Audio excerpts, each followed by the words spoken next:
भारत के उत्तर प्रदेश राज्य में मथुरा शहर बसा हुआ है और इसी जगह पर भगवान श्री कृष्ण जी का जन्म हुआ था। और यमुना नदी के उस पार एक प्यारा सा गोकुल गांव है। इसी गांव में भगवान श्री कृष्ण जी का बचपन पला बड़ा था। आज के इस यात्रा में हम आपको पवित्र ब्रजभूमि के मथुरा के संपूर्ण दर्शन कराने वाले हैं। भारत के किसी भी कोने से आप ट्रेन के माध्यम से मथुरा तक आ सकते हो और 200 से 400 रुपए में आप ई रिक्शा के द्वारा संपूर्ण मथुरा का एक ही दिन में दर्शन कर सकते हैं।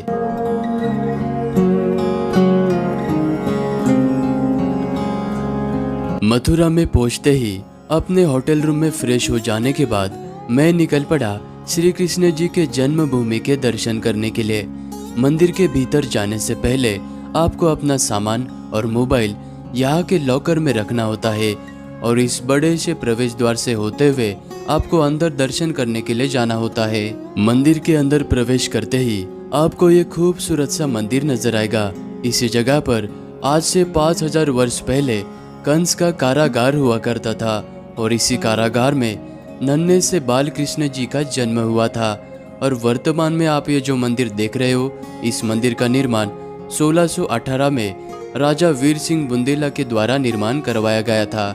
मंदिर में दर्शन करने के लिए आपको आधे घंटे का समय लग सकता है और दर्शन हो जाने के बाद यहाँ के मीठे मीठे पेड़े का प्रसाद जरूर लेना। जन्मभूमि मंदिर में आप सुबह 6:30 बजे से लेकर रात के 9 बजे तक दर्शन कर सकते हो और यहाँ पर आप 10-20 रुपए देकर अपना सभी सामान लॉकर में रख सकते हो। जन्मभूमि मंदिर से मात्र 1 मिनट के दूरी पर आपको ये प्राचीन पोतरा कुंड नजर आएगा। इसी कुंड में देवकी मैया ने नन्हे से बालकृष्ण जी के वस्त्र सबसे पहली बार धोए थे और इस कुंड के महत्व को देखते हुए बाद में इस कुंड का निर्माण अलग अलग राजा के द्वारा करवाया गया था। यमुना नदी के तट पर यह प्राचीन द्वारकाधीश मंदिर बसा हुआ है। माना जाता है कि इस मंदिर का संबंध द्वापर युग से है, क्योंकि भगवान श्री कृष्ण जी द्वापर युग में इसी जगह से द्वारका नगरी की ओर पधारे थे।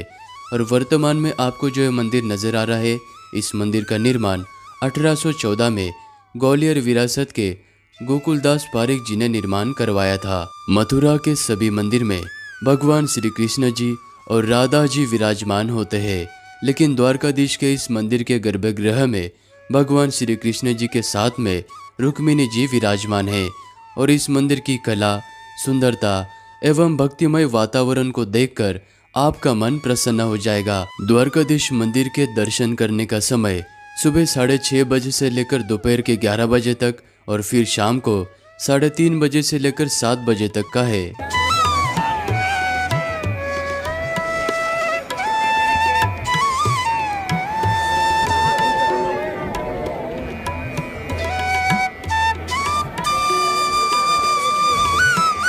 द्वारकाधीश मंदिर में दर्शन करने के बाद मंदिर के बिल्कुल पास में ही आपको ये मथुरा के सबसे प्रसिद्ध और सबसे पुराने रूपा कचौरी वाले नजर आएंगे। यहाँ पर आप फाफड़ा, जलेबी, इस तरह के तरह तरह के स्वादिष्ट व्यंजनों का लुत्फ उठा सकते हैं। अगर आप मथुरा में दर्शन करने के लिए आते हो तो यहाँ पर आप यहाँ की स्वादिष्ट कचौरी जरूर ट्राई करना। द्वारकाधीश मंदिर से मात्र 5 मिनट के ही दूरी पर यह विश्राम घाट स्थित है।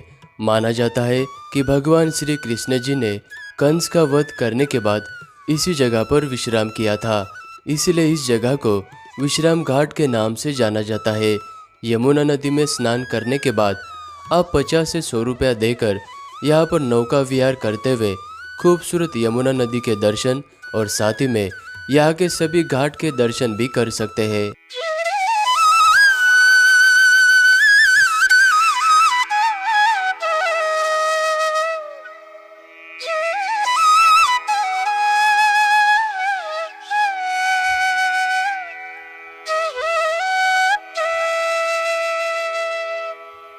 और शाम के 6 बजे के बाद इसी विश्राम घाट पर यमुना नदी की आरती होती है, तो आप आरती में जरूर शामिल होना।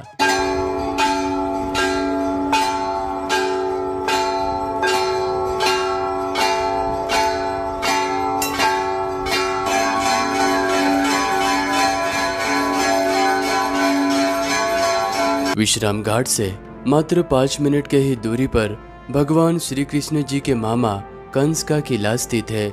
इसी जगह पर 5000 वर्ष पहले कंस का किला हुआ करता था। मोहम्मद गजनबी और मोहम्मद गौरी जैसे लोगों ने इस किले को कई बार तोड़ा। इस वजह से इस किले का 15 से 20 बार तोड़कर पुनः निर्माण किया गया था। अकबर के दरबार में सूबेदार रहे राजा मानसिंह जी ने इस किले का आखिरी बार निर्माण करवाया था और इस किले का 4 मंजिल आज जमीन के अंदर दफन हो चुका है और वर्तमान में आपको इस कंस के किले का ये ऊपरी भाग नजर आता है। और कंस किले से आप देख सकते हैं आपको यमुना जी का बहुत ही अद्भुत दृश्य नजर आता है। तो इस जगह पर आप जरूर आना, इसको मिस मत करना।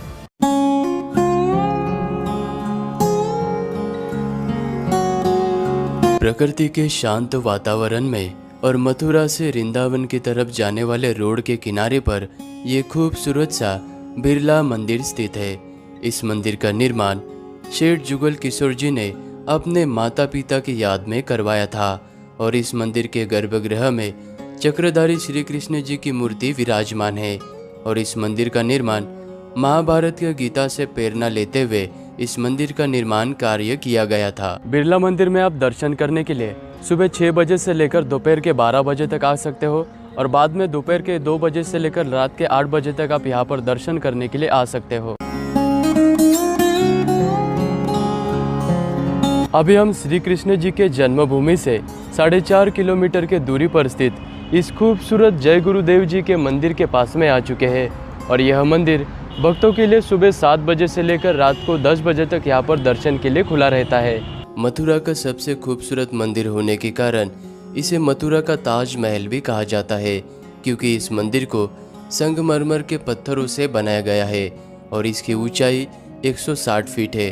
मथुरा की यात्रा में आप यहाँ पर भी आकर दर्शन जरूर करना। संपूर्ण ब्रजभूमि की रक्षा करने के लिए यहाँ पर भगवान शिव जी 4 स्वरूप में विराजमान है।